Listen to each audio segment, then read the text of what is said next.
Navio,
On va adorer le Seigneur Jésus-Christ.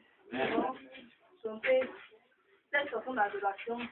Que tout le monde prend place et que vraiment tout le monde se dispose vraiment à la présence. Parce que le Saint-Esprit est présent ce matin au milieu de nous. Amen. Voilà, Dieu est là une fois. Donc vraiment, on se dispose pour adorer sincèrement Dieu en esprit et en vérité. Alléluia. Amen. Merci, oh Jésus. Merci, oh Adonai. Merci, oh Jésus. Merci, oh Adonai.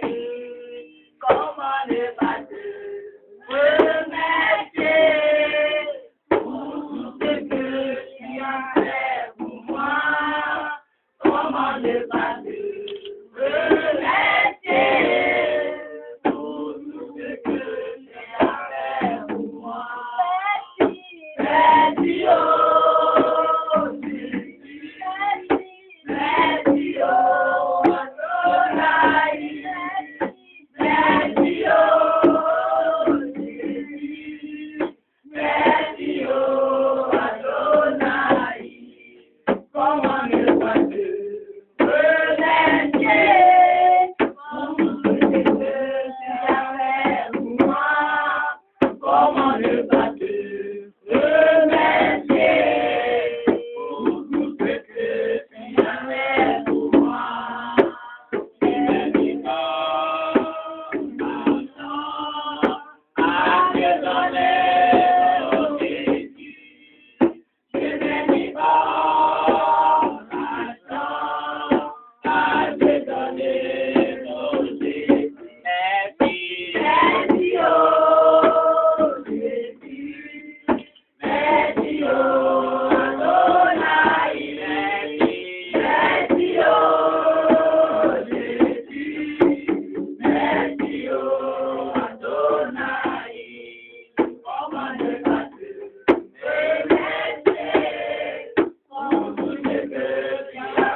remercier pour tout ce que tu as fait pour moi.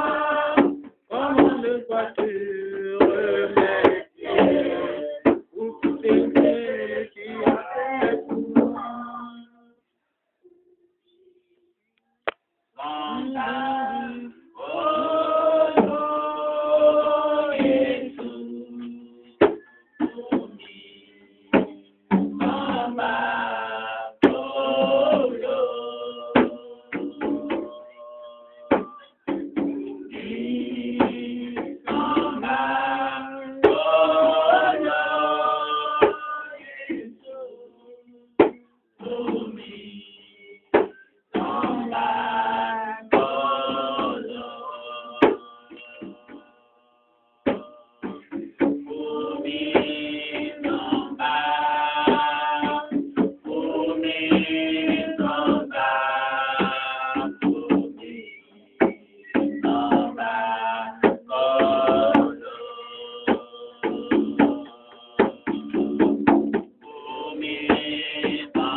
cela, nous allons maintenant acclamer sur votre acclamation, recevoir l'homme de Dieu, la porte d'âme.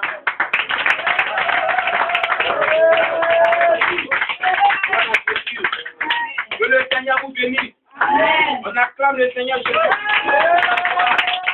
Alléluia. Est-ce qu'il y a quelqu'un qui a de la joie ce matin?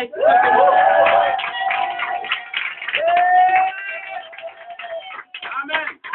On va chanter ce cantique ensemble. Je suis content de te voir aujourd'hui. Je suis content de te voir aujourd'hui. Mon frère, que Dieu te bénisse. Je suis content de te voir aujourd'hui. Je suis content de te voir aujourd'hui. Je suis content de te voir aujourd'hui. Ma frère, que Dieu te bénisse. Je suis content de te voir aujourd'hui. Je suis content de te voir aujourd'hui. Je suis content de te voir aujourd'hui. Mon frère, que Dieu te bénisse. Je suis content de te voir aujourd'hui. Alléluia. Je suis content de te voir aujourd'hui. Je suis content de te voir aujourd'hui. Mon frère, que Dieu te bénisse.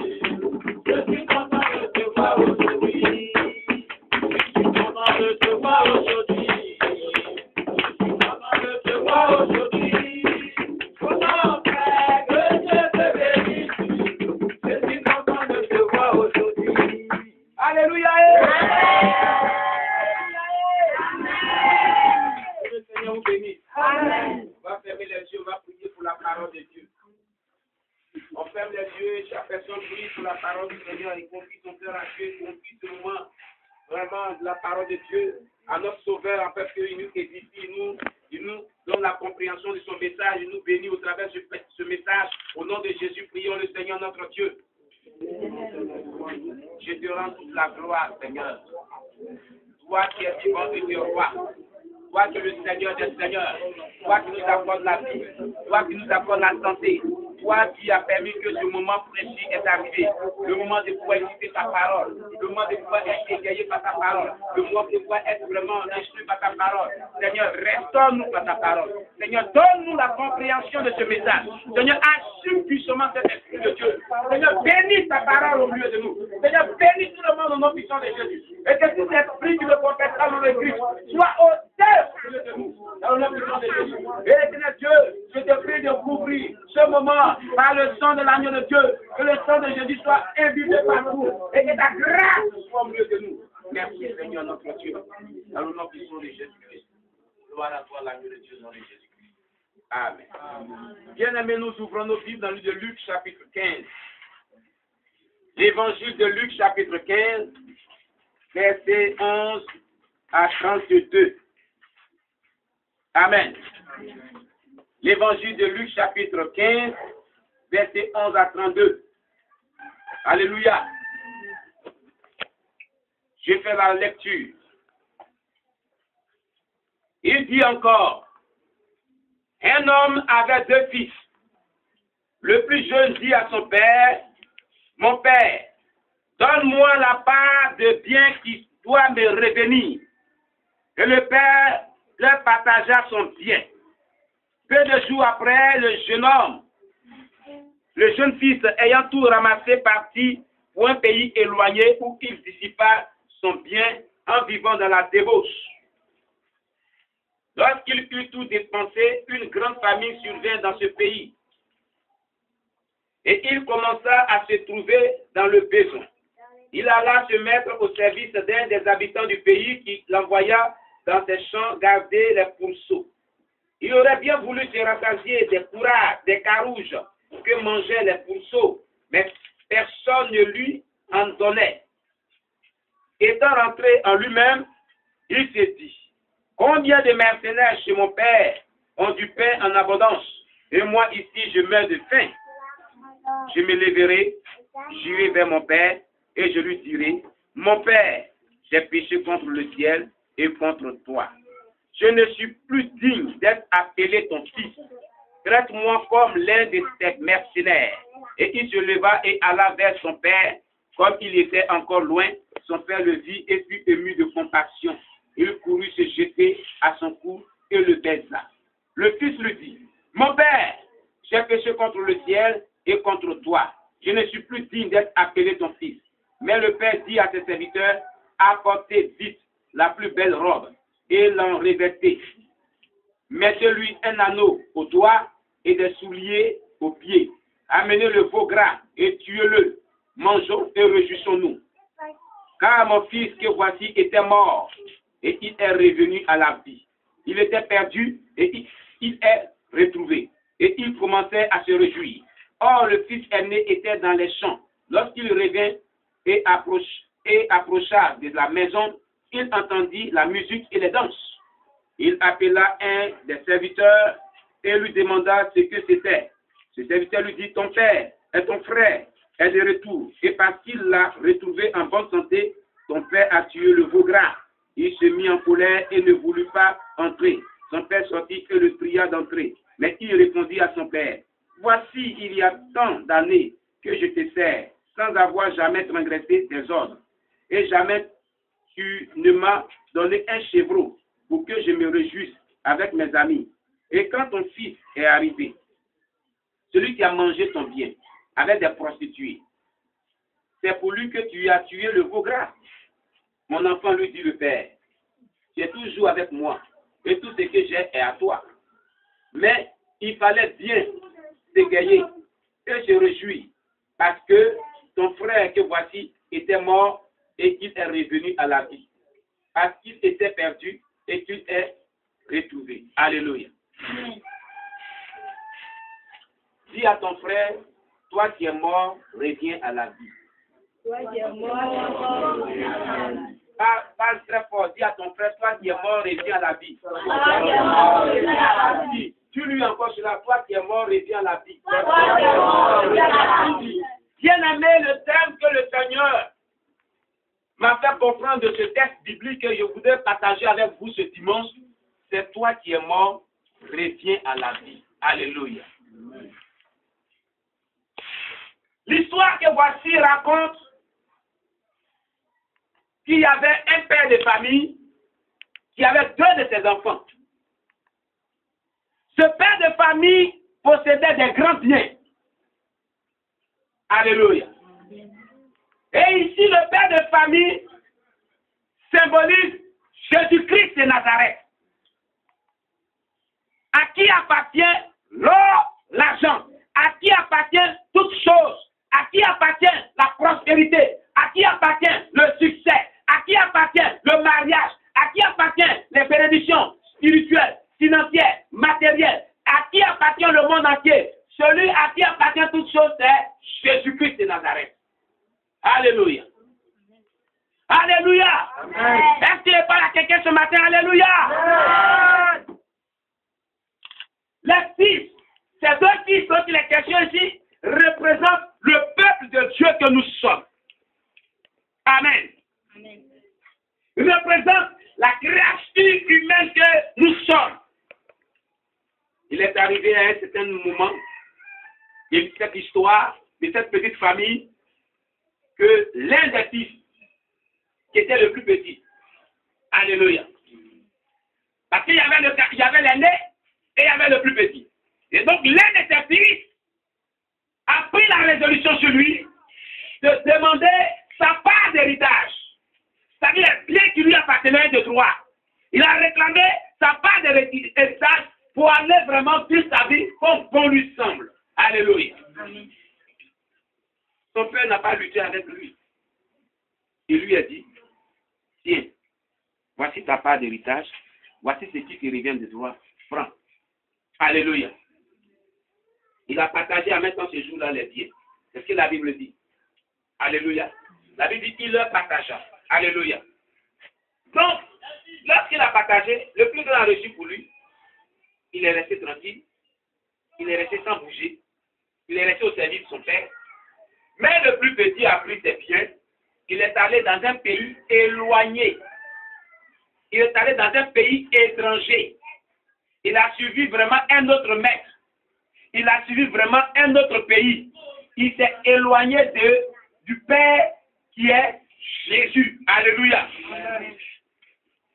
Bien-aimé, Cela est l'image de certains enfants de Dieu qui sont pressés de rentrer dans les bénédictions et qui n'attendent pas l'heure de Dieu. Et à cause de ce qu'ils ne sont pas vraiment patients, ils demandent à Dieu forcément.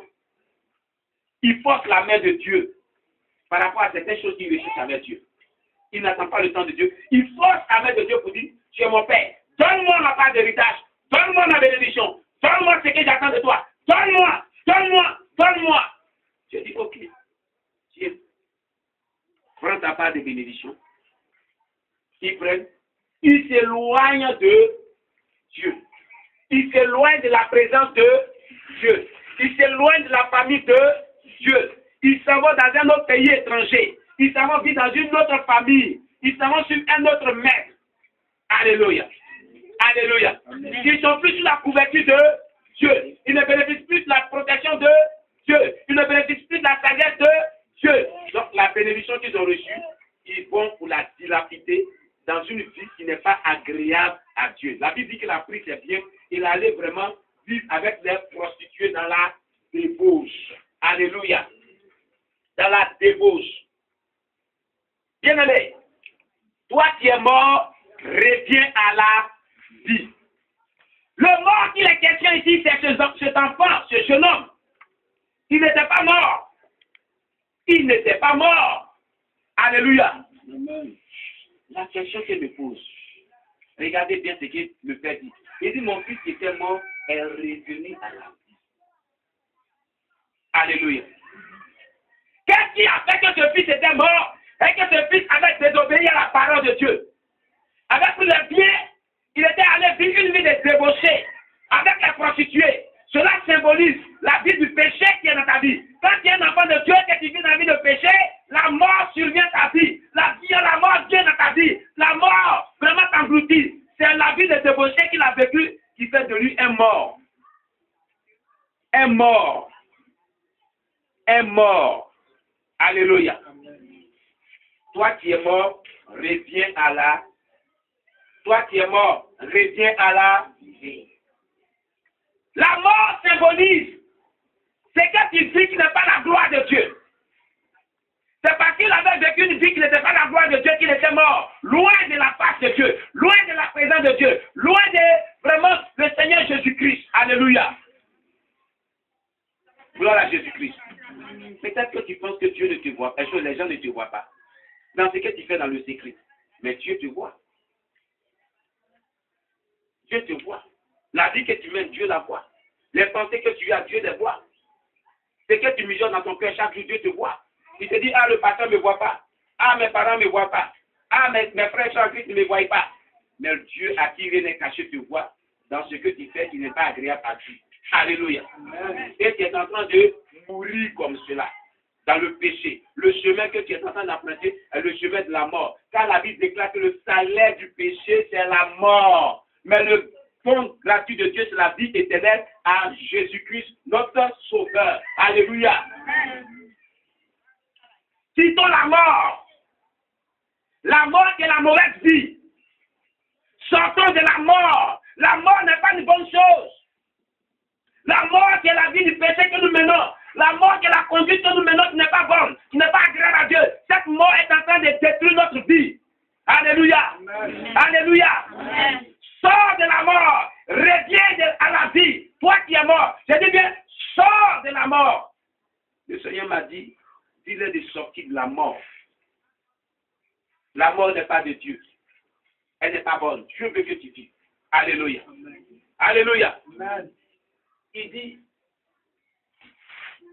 Il a dit qu'il est parti vivre avec des prostituées dans la débauche. Alléluia. Lorsqu'il eut tout dépensé, une grande famille suivait dans ce pays. Et regardez comment Dieu permet les choses. Il a attendu, Dieu a attendu, il a qu'à finir tout d'abord. Il finit de dépenser tout bien. S'il n'y avait pas la famille, au moins, il allait négocier quelque part pour manger un peu. Mais il finit de dépenser tout son argent bien dans la prostitution, avec les prostituées. Ah! L'argent est fini. Et puis, c'est à ce moment qu'il n'y a plus de quoi manger dans ce pays. Lui qui était fils chéri de son papa. Lui qui vivait chez son papa. Et puis, rien ne lui manquait. Alléluia. il va chercher maintenant le travail pour vivre comme un esclave. Et regardez, quand tu tombes dans la dépendance par rapport à ta mauvaise conduite, tu te retrouves misérable, malheureux, et même au bas de l'échelle de ceux-là même qui sont les plus misérables. Ce qui est grave dans ce texte, regarde ce qu'il dit au verset 15. Quelqu'un nous le verset 15. Alléluia. Au 16. Verset 15 à 16. Quelqu'un nous lit cela. Luc chapitre 15, verset 15 à 16. Une personne nous lit. Oui, vas-y. Je lis la parole de Dieu. Il alla se mettre au service d'eux des habitants du pays. Il l'envoya dans ses champs garder des porcs. Il aurait bien voulu se nourrir des caroubes que mangeaient les porcs, mais personne ne lui en donnait. Très bien. Même la nourriture des porcs. Même la nourriture des porcs, il a cherché à manger, mais personne ne lui donnait cela. Regardez là où le péché amène l'homme. Le mépris dans lequel le péché mène l'homme. La souffrance dans laquelle le péché mène l'homme. Même la nourriture des porcs, personne ne lui donnait cela. Parce qu'il a péché contre Dieu et contre son Père. Alléluia. Alléluia. Bien aimé, c'est la mort. C'est pour ça que son père a dit, mon fils qui était mort est revenu à la vie. Alléluia. Il était mort, il est revenu à la vie. Gloire à Jésus-Christ. Et c'est le péché qui engendre la mort spirituelle et la mort spirituelle engendre la mort physique. Alléluia. Gloire à Jésus-Christ. Dans le péché, tu ne peux pas jouir de la bénédiction et de la grâce de Dieu. Bien-aimé, réponds-toi, change de vie. Tu sais ce que tu fais. J'ai lutté avec ce message, même à présent, si, pendant qu'on louait Dieu, si quelqu'un voyait qu'il était en train de chercher, il voulait prendre un autre message. J'ai dit, mais Dieu, je ne veux pas ce message. Je ne veux pas ce message. Depuis la semaine, il dit, au prêcher, je le repousse. Je le repousse, je le repousse. Il dit, j'ai sauvé quelqu'un parmi nous. Alléluia. Amen. Alléluia. Amen. C'est parce que Dieu veut que ce qui est dans ta vie qui n'est pas bon, que tu laisses ça tranquille. Parce que tu es mort. Regardez, dimanche passé, il y a une prophétie qui a sonné ici. Dieu dit, libérez vos cœurs, libérez vos cœurs, libérez vos cœurs. On a prêché sur la foi. Le figuier maudit, on a prêché dessus. Et quand on priait, le Saint-Esprit est descendu sur une personne qui a dit ici, qui a prophétisé de la part de Dieu pour dire, Dieu dit, donne à chacun selon la mesure, selon le degré de sa foi. Libérez vos cœurs, libérez vos cœurs, libérez vos cœurs. Et il dit, déclare-le au peuple, je libère les bénédictions, je libère les bénédictions. Alléluia. Amen. Dieu a dit cela devant tout le monde, dimanche passé. Gloire à Jésus-Christ. Mais Dieu ne peut pas agir dans une église où les gens ont le cœur fermé à la parole de Dieu, où les gens ont le cœur fermé aux instructions de l'Esprit de Dieu. Il y a les gens même que le Saint-Esprit parle de pouvoir faire certaines choses et ils se détournent de ce que le Saint-Esprit dit de faire. Alléluia. C'est pas normal. Le Saint-Esprit c'est qui? Répondez-moi, le Saint-Esprit c'est qui? Oui, mon fils. C'est le Père. C'est Dieu. Alléluia. Si Dieu même tu as parlé personnellement de faire certaines choses que tu as réalisées. C'est moi, pasteur, qui a dit parler vite. Allez, c'est moi, pasteur, qui a dit parler vite. Alléluia. C'est grave. Gloire à Jésus-Christ. Donc, marchons selon ce que Dieu nous dit. Et marchons selon ce que Dieu dit dans sa parole. Si nous voulons voir la main de Dieu agir dans notre vie. Si nous voulons voir la gloire de Dieu éclater dans cette église. Si nous voulons voir la bénédiction de Dieu survenir dans nos vies. Si nous voulons voir un changement dans nos vies. Alléluia. Alléluia. Une personne qui marche selon le Saint-Esprit change sa destinée. Quand il arrive quelque part, il change l'atmosphère, il change la vie des gens, il amène les gens dans cette logique de marche du Saint-Esprit. Alléluia. Amen. Il n'y a pas un changement ici. Il n'y a pas un changement ici. Il n'y a pas un changement ici. Vous ne voyez pas la décoration, il n'y a pas un changement ici. C'est une l'action de l'Esprit de Dieu qui a mis à cœur une personne de réagir comme cela. Voilà vraiment un exemple qui nous est donné. C'est-à-dire quand tu poses un acte selon les directives de l'Esprit de Dieu, le changement se produit automatiquement dans ta vie et dans ton environnement. Tu apportes ici, dans ton environnement. Alléluia. Alléluia. Dieu parle à chaque personne ici.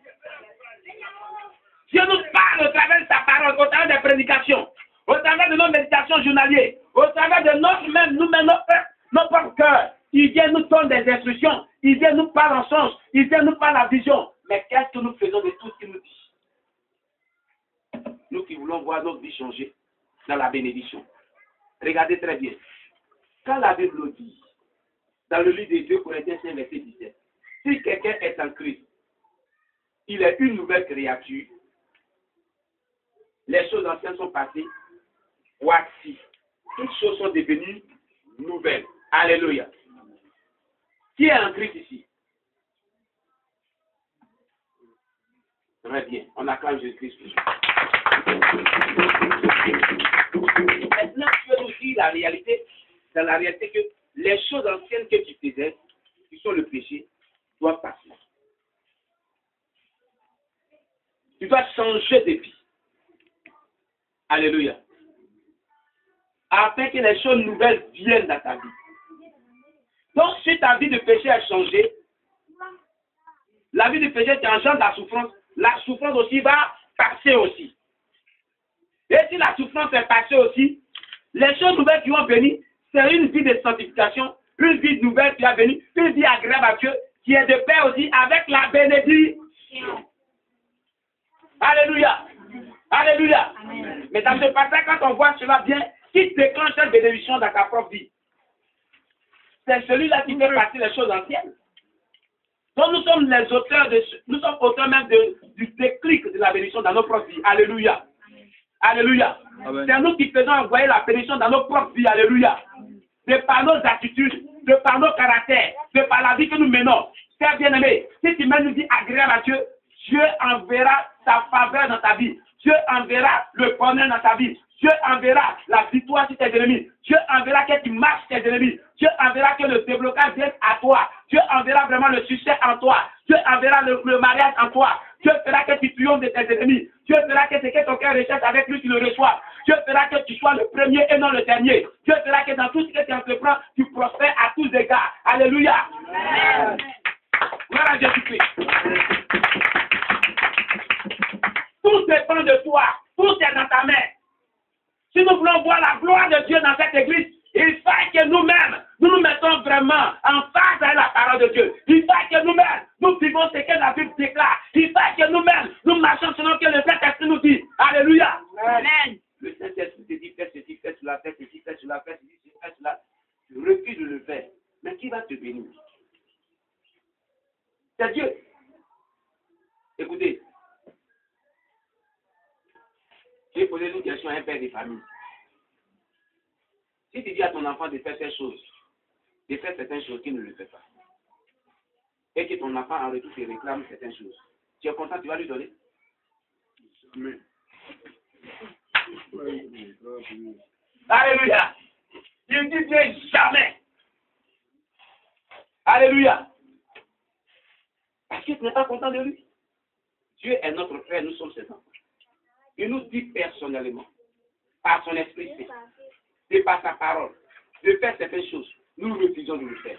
Croyez-vous qu'il sera content de nous pour nous donner ce que nous lui demandons? Alléluia. Non. Gloire à Jésus-Christ. Toi qui es mort, reviens à la vie. Toi qui es mort, reviens à la vie. Alléluia. Amen. La vie symbolise le mariage que tu recherches avec Dieu. Moi, j'aime ce cantique. De tout péché, Jésus veut te sauver. De ta maladie, Jésus veut te guérir. C'est en Jésus-Christ qu'on peut trouver le vrai mariage. Le vrai mariage, c'est en Jésus-Christ. Le vrai bonheur, c'est en Jésus-Christ. Le vrai foyer, c'est en Jésus-Christ. Ils n'ont pas dit que c'est en dehors de Jésus-Christ. Ils n'ont pas dit que c'est loin de Jésus-Christ. Ce jeune homme-là, il s'est éloigné de son Père. Très loin de son Père. Dans une vie de débauche. Une fois que tu commences à poser des actions de péché, il t'éloigne de Dieu. Tu n'es plus sous la couverture de Dieu. Tu es en danger. Tu es exposé. Tu n'es plus dans la présence de Dieu. L'onction de Dieu n'est plus sur toi. Mais c'est le malheur qui est sur toi. Alléluia. Alléluia. Amen. Alors, bien aimé, il a dit quelque chose qui m'a marqué. Quelqu'un nous le verset 29. Alléluia. Au verset 32.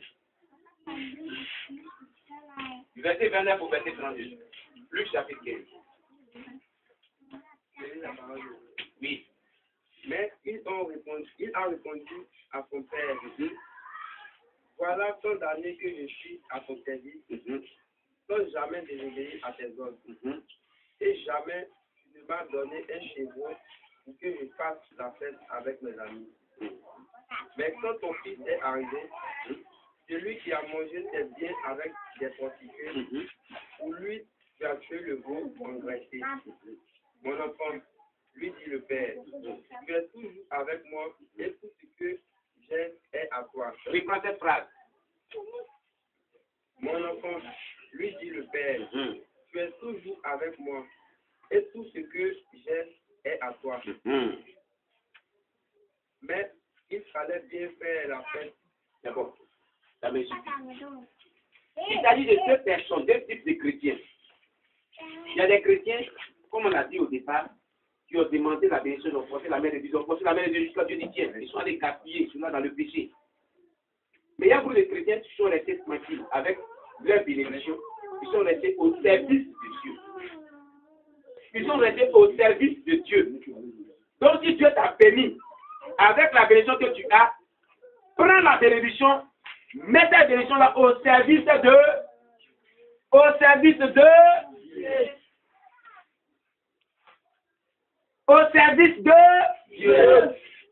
C'est en cela que le jeune, le grand Néli dit, ça fait plusieurs années que je suis avec toi et je t'ai servi.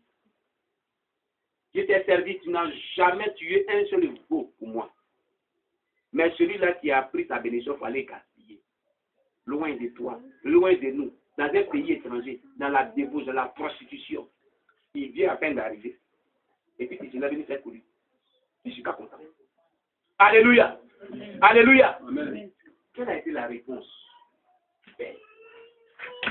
Ce type de chrétiens sont les chrétiens qui depuis longtemps ont gardé leur vie, si c'est les femmes, leur bijouterie, leur chasteté. Alléluia. Ils ne sont pas compromis dans le péché. Si c'est les hommes, tous sont des chrétiens, ils ont vécu une vie de sanctification, mais dans la souffrance, ils sont là. Dans le malheur, ils sont là. C'est chaud, ils sont là. Ils ne se plaignent pas.